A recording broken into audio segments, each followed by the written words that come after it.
किसी ने 2 सेंटीमीटर वाले तरीके से बनाया? हाँ सर। तो उनसे पूछ लो सही बन रहा होगा। 2F वाले तरीके से बना के देखा किसी ने? सही बन रहा है ना 2F वाले से? तो 2 सेंटीमीटर का गैप लेके बनाओगे तो बिल्कुल एक्यूरेट बनेगा। वो आपकी चॉइस है।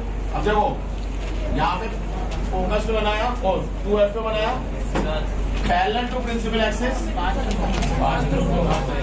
पास थ्रू फोकस।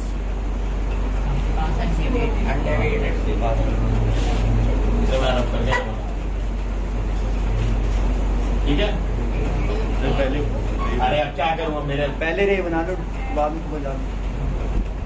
अभी बात तुक्का सही बैठ जाता है, बट कोई बात नहीं, एक बार सटीक नहीं था तो बाकी सब रेस में तो सही बैठ गया। ठीक है, आप कौन सा स्केल से बना रहे हो? तो वो ये 2 सेंटीमीटर का गैप लेके करोगे तो पक्का सही बनेगा। उसके बाद प्लीज इसे लेंस बना लेना, क्योंकि अगर बाय चांस आपका ये छूट गया कॉन्वेक्स लिखना तो मार्क्स कट जाएंगे, पहले बता रहा हूँ, क्योंकि डॉटेड लाइन में कोई लेंस नहीं होता। बोर्ड खुद वैसे डॉटेड लाइन बना के भेजता है। बोर्ड के कभी कोई क्वेश्चन देखे आज तक? बोर्ड के क्वेश्चंस में डॉटेड लाइन बनती है, ठीक है, और वो उसी से वो कॉनकेव लेंस या कॉन्वेक्स लेंस बनाया। अगर हमने डॉटेड लाइन कर दिया, लेंस भी बनाया और कॉन्वेक्स भी लिखा है, हाँ तो फिर ठीक है, पूरा मार्क्स नहीं। हाँ फिर मिलेगा मार्क्स। इसमें लेंस बना दो तो ज्यादा सही है। वो टीचर मतलब विजिबल होता है, उसको कहते हैं ना कि विजिबल चीजें ज्यादा इम्पैक्ट डालते हैं बजाय रिटेन के, तो वो ज्यादा विजिबल होता है, ज्यादा इम्पैक्टफुल होगा। ठीक है, तो सेकंड वाला सही है। तो इसका देखो रियल और इन्वर्टेड तो सारे हैं, मैंने सारे केस बताए थे। ये रियल इन्वर्टेड, इसमें आएगा ये सेम साइज। अभी अगर आपने देखा इससे पहले वाले जो 2 केस थे हमारे कैसे थे, ये कैसा है? अब इसके बाद जरा देख लो, यही बना दे रहा हूँ। तरीका मैंने आप लोगों को बताया 2F F, ये सब कितने कितने पे 2 सेंटीमीटर के गैप पे बना दो, आराम से बनेगा। फोकस के आगे इमेज क्या बनेगी? 2F के पीछे। ठीक है, parallel to principal axis, pass through focus. Optical centre से एंटर मिल गई माँ? मिल गई। नहीं मिल रही यार, पहले बोर्ड करना हो गया, उससे पहले हो गया B'। ठीक है, A B और एक और रे अपने आप बना लोगे? बनाओ, ठीक है ना। एक यहाँ से निकाल दो, फोकस से निकाल दो और थोड़ा नीचे लाओ। ठीक है, तो ये 3 रे बनानी है। और इसमें क्या होता है, अब इमेज का साइज बढ़ जाता है, इमेज कैसे हो जाती है? लास्ट केस है आपका नहीं, रियल में रियल की बात करो।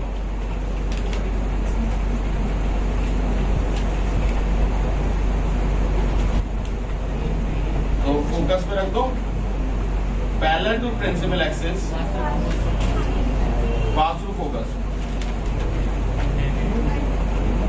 पास थ्रू फोकस, गो और pass through optical centre, go unlimited. अब कहते हैं कि ये 2 लाइन कैसी हैं? तो अब बहुत एक जायज क्वेश्चन होता है कि if 2 lines are parallel and we talk about कि parallel lines never intersect each other, है ना, यही बोलते हैं ना, parallel lines never intersect and these 2 rays are parallel, तो ये तो कभी नहीं काटेंगे, और कभी नहीं काटेंगे तो इन्फाइनाइट में भी नहीं मिलेंगे। ये होगा, बट कि क्या सिर्फ ये 2 ही रे निकलेंगी? और भी रेज होंगी? अरे तीसरी क्यों, और सैकड़ों रेज होंगी यार। ठीक है, तो हम ये 2 रे इसलिए बनाते हैं जिससे हमारे डायग्राम क्या बने, कि भाई parallel to principal, pass through focus, pass through optical centre, ये हमें पता है। अपार्ट फ्रॉम दिस और भी रेज होंगी, और वो रेज जाके इनफाइनाइट पर ही ऑब्जेक्ट को बनाएगी। अब ये इनफाइनाइट क्या है? इनफाइनाइट बता दो, बहुत दूर। अब ये बहुत दूर कि जैसे आपको पर्दा वो होता है, रे है, ये इनफाइनाइट बनेगी, बट आप स्क्रीन अगर यहाँ लगा दोगे तो आपको इमेज मिल जाएगी, बट वो थोड़ी ब्लर मिल सकती है। इनफाइनाइट पे यानी इसके कंपैरेटिवली बहुत दूर डिस्टेंस पे आपको इमेज कैसे मिलेगी? बिल्कुल क्लियर इमेज मिलेगी। अदरवाइज वो तो है, ठीक है। अब दूसरी चीज ये अगर मानो यहाँ पे कहीं जाके मिलेगी तो कैसी इमेज मिलेगी? एनलार्ज, बहुत बड़ी, हाईली मैग्नीफाइड। तो अगर मैं मैग्नीफिकेशन की वैल्यू बहुत ज्यादा पूछूं तो ये है वो केस, मैक्सिमम हाइट यही एक केस है जब मैग्नीफिकेशन ग्रेटर देन 1 होगा, बल्कि highly greater than 1। But again यहाँ पे इमेज मिलती नहीं है, तो हम इस केस को जब मैग्नीफिकेशन ग्रेटर देन 1 होता है तो दो केस कंसीडर करते हैं। तो ये वाला एक वर्चुअल वाला, ये वाला केस नहीं कंसीडर करते। अभी वर्चुअल का बताऊंगा। वर्चुअल वाला केस कंसीडर करते, ये नहीं करते, क्योंकि यहाँ पे अल्टीमेटली बोलते तो है इमेज इनफाइनाइट में बनी, बट इमेज बनी कहाँ दिख रही है बताओ? इमेज दिख रही है किसी को? नहीं दिख रही। तो ये वाला केस तभी बताना जब आपको बोला जाए कि ऑब्जेक्ट कहाँ रख दो, फोकस पे रख दो और बनाओ इमेज, तभी ये केस करना, अदरवाइज ये केस मत करना। क्लियर है? हाईएस्ट मैग्नीफिकेशन हाँ, तब तो कोई और ऑप्शन नहीं। सी बनेगा। हाँ, हाईएस्ट मैग्नीफिकेशन इसी में ही है। मैं कह रहा हूँ मैग्नीफिकेशन ग्रेटर देन 1 अगर वो पूछे तो आप ये वाला बनाना, और एक अभी वर्चुअल का केस बताऊंगा वो वाला बनाना, ये वाला केस मत बना। तीसरे डायग्राम तो रे निकलेगी ना? तीसरी कैसे निकालेगा?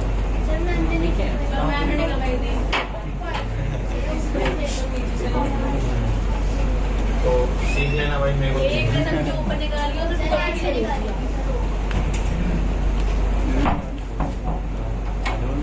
मैम ने थ्योरी लिखेगा बेटा यही बना।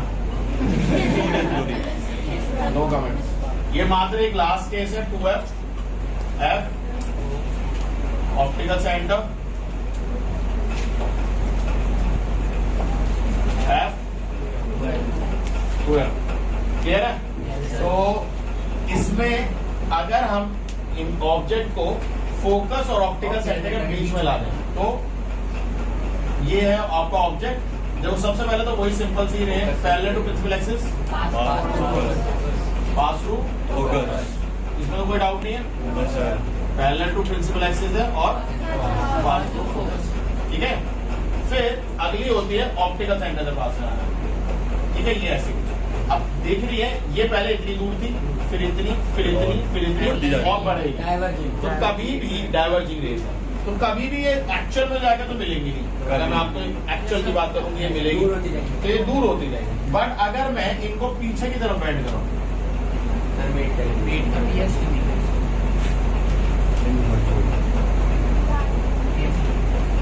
ये यहाँ कहीं जाके मिलेगी। समझ में आ रहा है या नहीं आ रहा है? ये मिलेगी जरूर, बट इतनी दूर। अब देखो ध्यान से, ये कैसी है? रियल है? नहीं, वर्चुअल है। जो मैग्नीफाइंग ग्लास में होता है, अगर आप मैग्नीफाइंग ग्लास में से किसी चीज को देखते हो तो आपको बड़ा दिखाई देता है। क्यों? क्योंकि अब वो अंदर चला गया गहरा नहीं, वो वर्चुअली दिखाई दे रहा है, वो बड़ा हो गया। जो ऐसा ये हो रहा है, आपने इतना सा अल्फाबेट देखा जो आपको इतना बड़ा दिखाई दे रहा है, ये मैग्नीफिकेशन ग्लास का है डायग्राम। अगर मैं आपसे पूछूं what will be the diagram when we see through a magnification glass, तो यही डायग्राम आपको बनाना है, ठीक है। जब आपका इमेज कहाँ होती है? फोकल लेंथ और ऑप्टिकल सेंटर के बीच में ऑब्जेक्ट होता है, तो इमेज इस तरीके से बनेगी। अच्छा, इमेज की पोजीशन बताओ क्या होगी इसमें? Same side of the object. Beyond the object. Behind the object, या बियॉन्ड मत बोलना, बिहाइंड द ऑब्जेक्ट, या सेम आंसर हो सकता है। Same side of an object भी सही है, कोई दिक्कत नहीं, ठीक है। बट बिहाइंड बोलो, क्योंकि सेम साइड वाला भी कॉन्सेप्ट अभी फिर आ रहा है। तो कॉनकेव होगा, वो भी सेम साइड है, Yes, sir. ठीक है। तो सेम साइड मत बोलना, बोलना बिहाइंड। हाँ, सेम साइड बोलो तो बोलो, but behind the object, object के पीछे। वर्चुअल बन रही है, रियल तो नहीं है ना? इरेक्ट का दूसरा नाम, इरेक्ट का दूसरा नाम होता है अपराइट, और मैग्नीफाइड बन रही है। तो m इज ग्रेटर देन 1, ठीक है। ओके, और कोई डाउट किसी को इसमें? ठीक है। अब आ जाओ रूल्स फॉर कॉनकेव, ठीक है। कॉनकेव का सुन लो। कॉनकेव पहले बना, पता है ना सबको? ये होता है कॉनकेव, Yes, sir. ये होता है कॉनकेव, ठीक है। मैं बाबा ये नहीं बनाऊंगा, ठीक है। पता है ना सबको? Yes, sir. अब देखो, ये प्रिंसिपल एक्सिस है, ऑप्टिकल सेंटर है, फोकस है, ये 2F है, यहाँ भी F है, यहाँ भी 2F है, ठीक है। तो पहला क्वेश्चन, पैरेलल रे कहाँ जाएगी? ऐसे, और मानो ये कहाँ से आ रही थी? फोकस से। If a light ray coming parallel to the principal axis, it appear that it come after reflection. It appear that it coming from focus. क्या बोलेंगे? If a light ray is coming parallel to the principal axis, After refraction, it appears that it coming from focus. Appear, it not actually coming from focus. It appears. मतलब क्योंकि देखो appear क्या होता है? Appear कैसे दिखा रहे? मुझे मैं रिफ्रैक्शन वाली लाइट को देखूंगा, तो अगर मैं रिफ्रैक्शन वाली लाइट को देखूंगा और मैं उसके पाथ को फॉलो करूंगा तो मैं फोकस पे जाके पढ़ूंगा। जैसे मान लो वहां से मीरा ने दीवार में बॉल मारी और वो मैंने यहाँ से कैच करी, ठीक है, और मैं इधर था, मैंने पलटा, मेरे को यहाँ कैच हुआ और यहाँ पे भी कोई बच्चे हैं, तो शायद मैं वो सोचूंगा उन्होंने मारा है, मैं मीना की तरफ नहीं जाऊंगा। क्यों? क्योंकि मेरे को बॉल बाहर से आती दिखाई देगी। समझ में आया कौन सा? तो मैं सोचूंगा उस तरफ से कहीं आया, बट एक्चुअल में तो वो वहां से आई है। समझो, ये रे मुझे दिख रही है, ऑब्जर्वर जब इस रे को फॉलो करेगा तो कहाँ जाके मरेगा? फोकस पे जाके रुकेगा, बट एक्चुअल में क्या फोकस से आ रही है? वो तो पैरेलल टू प्रिंसिपल एक्सिस। तो डेफिनेशन क्या कहती है? If a light ray coming parallel to principal axis after refraction it appears actually not coming, appears coming from Yes, sir. अगला वाला करते हैं, focus to F to F.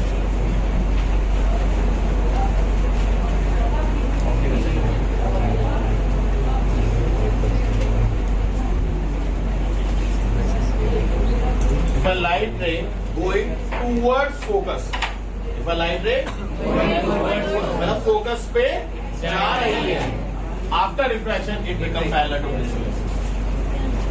कहाँ जाना चाहती है वो? फोकस पे जाना चाहती है, बट रिफ्रैक्शन हो गया बीच में। रिफ्रैक्शन हो गया तो कैसे हो गया? देखो ना, लाइट जाना कहाँ जाती थी? फोकस पे, बट कहाँ चली गई? दोनों में कंफ्यूजन तो नहीं है? Light ray coming parallel to principal axis, after refraction it appears that it is coming from focus. If a light going toward focus after refraction, it becomes principal axis. Yes, sir. Okay. Last case, but least तो नहीं है खैर, बना लेना है f करना क्या? Optical centre से सीधी निकलेगी, इसमें वो रूल है, इसमें कुछ अलग तो रूल है नहीं, ऑप्टिकल सेंटर से सीधी निकलेगी। प्लीज लेंस बनाना है F1 F2 लिखना इज्जत से, ठीक है, उसमें मत छोड़ देना। ओके, यहाँ F1, यहाँ F1, यहाँ 2, यहाँ 2, यहाँ पे क्या होता है? F1 2 1 1 clear? सॉरी, कर लोगे ना कंप्लीट? रूल समझ में आया? इसका केस समझ में आया? इसका लास्ट केस बचा है, वो करके खत्म करते हैं इसको। तो लेंस आपके ओवर हो जाएंगे, यूजेस हम सीखेंगे।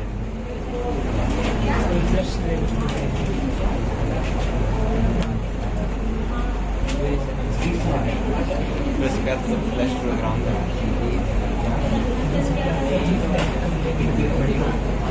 ओके, इसमें कहाँ रखे object? Sir at infinite distance कहीं भी रखो, इसमें होता है, इसमें अगर आपको आएगा क्वेश्चन तो इसमें आएगा इन फ्रंट ऑफ लेंस,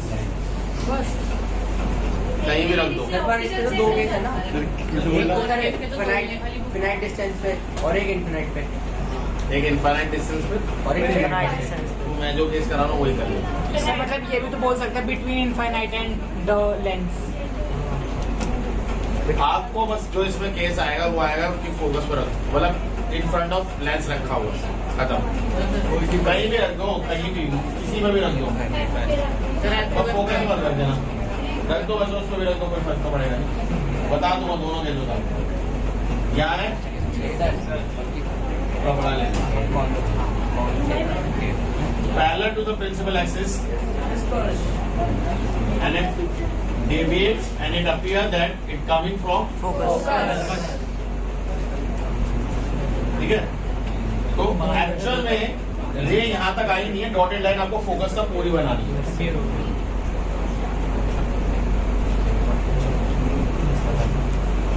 ये रे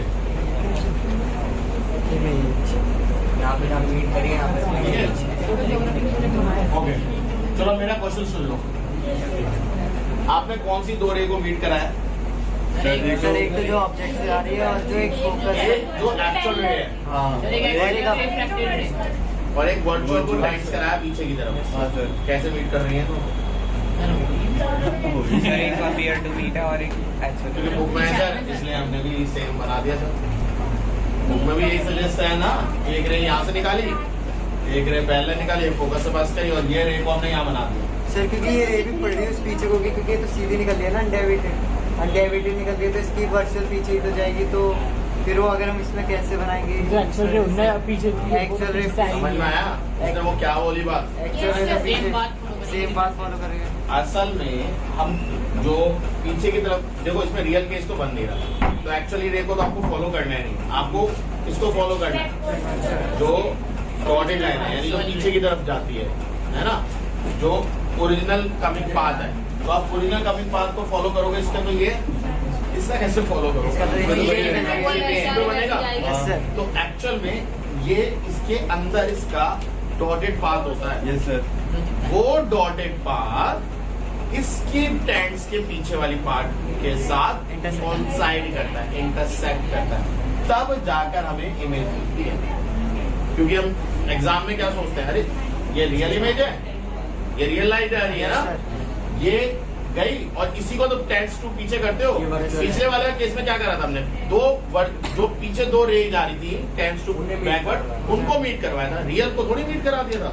बट इस इमेज में आपको देख के क्या लगता है, यार ये रियल है, ये टेंट्स टू पीछे ये कैसे मिल रही है, और ये हो ही नहीं सकता, ये फिजिकली पॉसिबल ही नहीं है कि एक वर्चुअल रे एक रियल रे को कट करे। कैसे करा दो? मतलब मिरर के अंदर घुस गई एक रे, इमेजिन करोगे ये पॉसिबल है, तो रियल मिरर कैसी इमेज बनाता है? वर्चुअल बनाता है, यानी मिरर के अंदर एक रे घुस गई, कैसे करा दोगे भाई? बट अब आप समझो ये क्या था, ये रिफ्रैक्टेड रे को पीछे ट्रेस बैक करा था आपने। Yes sir. Yes sir. ये भी तो रिफ्रैक्ट हो चुकी है, यस सर।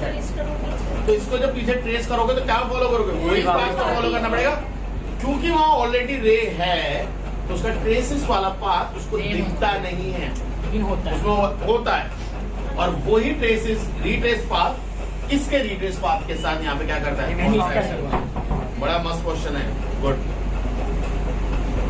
वो मैं जब लेके जाए मत इम्प्रेस कर दिया, मजा आया। मैं बहुत साल से पूछ रहा हूँ ये क्वेश्चन, कई साल से 10th का सर आज तक नहीं मिला। एक ही देश में पूछा था, जो लास्ट वाला था ना वर्चुअल वाला, वर्चुअल केस एक्स वाले में, उससे पूछा था कि ऐसे सीधे करके जाएगी और ऐसे जाएगी तो ये इंटरसेक्ट कर जाएगा। ये तो होता ही नहीं है। फिर उसके बाद आज मेरे से कहने लगे कि ये क्या होगा, फिर मैंने कहा फोकस से पास होती है ना, रूल तो फोकस से कहता है, फोकस से पास नहीं हो रही, अगर ऑब्जेक्ट से रेस नहीं आ रही तो कैसे मीट करेगी, वो इसी के लिए ये बन ही नहीं सकती। सर ये पूछा। ठीक है, अब इसी वाले डायग्राम को मैं एक और बना रहा हूँ, उसमें आपको बहुत क्लियरली समझ में आएगा ये क्यों हुआ। अब इसको यही डायग्राम को इधर देखो,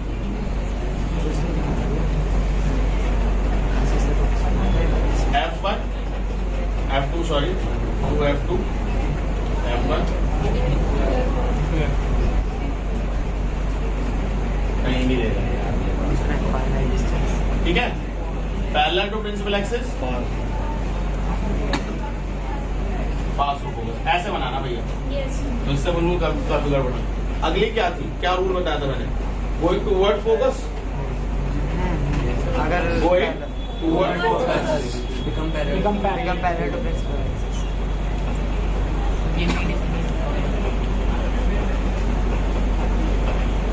अब करो इसे पीछे बैठ, अब दिख रहा है? Yes sir. अब समझ में आ गया ये कहाँ है? दोनों सही है ना सर? हैं? दोनों सही है। समझ में आया नहीं है? बट बुक्स में आपको कभी भी ये डायग्राम नहीं मिलेगा, आपको यही मिलता है, आपको ये बुक में डायग्राम ही नहीं मिलेगा, बुक में मिलेगा ही नहीं। बट अब आपको रीजन पता चल गया कि यहाँ से भी यही डायग्राम आएगा, कोई और अलग डायग्राम नहीं आएगा, क्योंकि यहाँ पे थोड़ा कंफ्यूजन इसलिए, ये रे भी दिखेगी आपको जो फोकस की तरफ जा रही है, तो आपको लगेगा ये री फॉरवर्ड, ये फॉरवर्ड नहीं है, ये डायरेक्शन दिखा रहा है कि वो रे कहाँ जा रही थी, टुवर्ड फोकस। तो आफ्टर रिफ्लेक्शन कैसे हो जाएगी? Become parallel to principal axis. तो ये थोड़ा सा कंफ्यूजन होता है कंपैरेटिवली इसके मुकाबले, बट ये क्लियरिफाई तो करता है। और ये किस चीज को क्लियरिफाई नहीं करता कि रियल लाइट यानी रियल रे ऑफ लाइट एक टेंट्स वाली लाइट को किस तरीके से इंटरसेक्ट कर सकती है, क्योंकि ये भी एक रे है। और जब आप कोई बंदा जब देखेगा तो उसको ऑब्जेक्ट इसके थ्रू कहाँ दिखेगा? यहाँ से आता हुआ, तो इसको अगर वो बैकवर्ड ट्रेस करेगा तो यही तो इसी लाइन के ऊपर तो रिट्रेस कर पाएगा इसे, और ये रिट्रेस और ये अब रिट्रेस ओरिजिनल लाइन के ऊपर ही आया तो वो दिखता नहीं है। बस इतनी सी बात आपको समझ क्लियर है? इसमें क्या होगा? वर्चुअल है, यानी स्क्रीन पे नहीं बन सकती।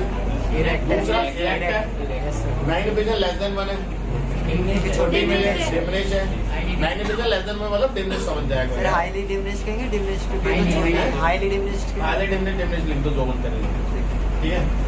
हाईली डिमिनिश वैसे वर्ड यूज करना ज्यादा बेटर है क्योंकि डिमिनिश वर्ड ऑलरेडी आप यूज कर रहे हो। Okay fine done. इमेज का मतलब पोजीशन ऑफ इमेज बिटवीन, अरे सुन ले मेरे भाई, बिटवीन ऑब्जेक्ट एंड लेंस, उन दोनों के बीच में बनेगा, ठीक है हमेशा। उसमें क्या बताया था? Behind the object. क्यों बताया था मैं बताता हूँ।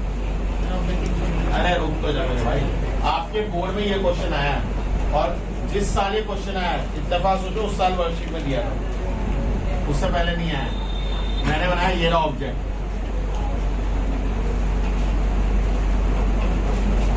ए B, A dash B dash. Same question ऐसा, A B, A dash B dash. अब मुझे बताओ what is which type of lens is used in both the cases? पहले वाले में पहले वाले में कॉन्वेक्स, ये इमेज है। वर्चुअल बनी है तो कॉन्वेक्स में सिर्फ मात्र एक ही केस होता है कॉन्वेक्स, तो इमेज बड़ी बनी है तो ये कॉन्वेक्स है। क्लियर है? अब दूसरा क्वेश्चन पूछा था नेचर, नेचर वाले पहला वाला लेंस पता है जब आप बता पाओगे। फोकल लेंथ बताओ। Focal length, focal length, focal length ऊपर पॉजिटिव या नेगेटिव? सिंपल है। नेगेटिव। आगे चल के अभी आप पढ़ने वाले पावर, पावर ऑफ लेंस। अब पावर ऑफ लेंस और कुछ नहीं होता 1/4 फोकल लेंथ, और ये किसमें होता है? In metre. किसमें होता है ये? मीटर। ठीक है। अब मुझे बताओ अगर फोकल लेंथ पॉजिटिव है तो पावर कैसी रहेगी?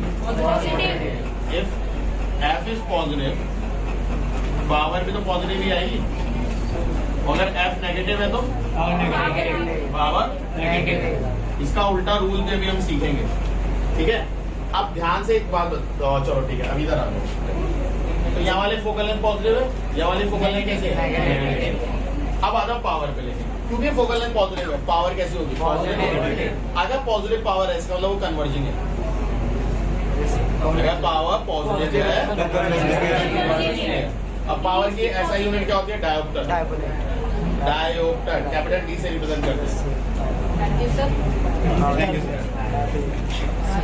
डायोप्टर और क्या मतलब, मान लो अगर फोकल लेंथ 10 सेंटीमीटर है फॉर एग्जाम्पल, तो पावर को लिखेंगे 1/f। बट इसे मैंने क्या बोला? मीटर में लिखने को। तो मीटर में कैसे लिखेंगे? ऊपर 100 लगाओ, ऊपर क्या लगा दो? 1 लगा, तो पावर हो जाएगी 100 डिवाइड बाय 10, काट दो 10 डायोप्टर प्लस। कहते हैं तुम्हारी आईसाइट कैसी है? प्लस का लेंस माइनस का लेंस, वो ये होती है पावर, ठीक है।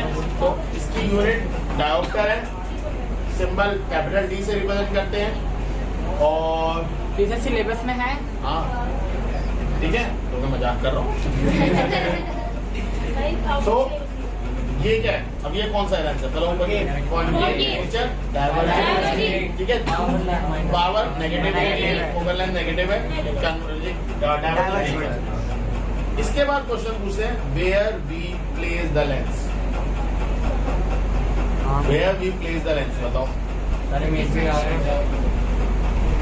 फ्रंट ऑफ ऑब्जेक्ट, क्या बोलेंगे? Front of object, front of image. इसलिए मैंने आपको वर्ड लिखवाया था, इमेज बनती है बिहाइंड एन ऑब्जेक्ट। यहाँ लिखवाया था इमेज बनती है बिटवीन ऑब्जेक्ट एंड लेंस। तो उससे आपको लेंस की पोजीशन भी याद होगी, लेंस का समझ में आया? और जब बना दिया उसका उन्होंने बोला complete the diagram with at least 2 days। कितने मार्क्स का आए थे? 5। और इत्तेफाक है उस साल वर्कशीट में मैंने ये क्वेश्चन दिया था, मैंने ये भी दिया था, मैंने दोनों दे दी। मैंने कहा कुछ भी आ सकता है। समझ में आया क्वेश्चन कितना बढ़िया था? उन्होंने बस ये दिया, ये बोला ये ऑब्जेक्ट है, ये इमेज है, बताओ भैया क्या बनेगा, कौन सा लेंस यूज करेंगे, क्या नेचर होगा, कहाँ लगाएंगे, डायग्राम कंप्लीट करके बताओ। और मैंने तो तुमसे और भी पूछ लिया पावर क्या होती है, डायब। अब उसी साल एक क्वेश्चन आया था 2 मार्क्स का, पावर दे दी थी 25 + 25D, बोला इसका नेचर बताओ और उसकी फोकल लेंथ बताओ। कन्वर्ट ठीक है। अब पावर पता है आपको, पावर 1/पावर कर दो तो फोकल लेंथ नहीं आ जाएगी, मीटर में आएगी, बट वो मीटर को इंटू 100 कर देना किसमें जाएगी, बस इतना सा करना। बहुत सिंपल पेपर था, ठीक है। कोई डाउट है तो बताओ, वी विल डिस्कस टुमारो।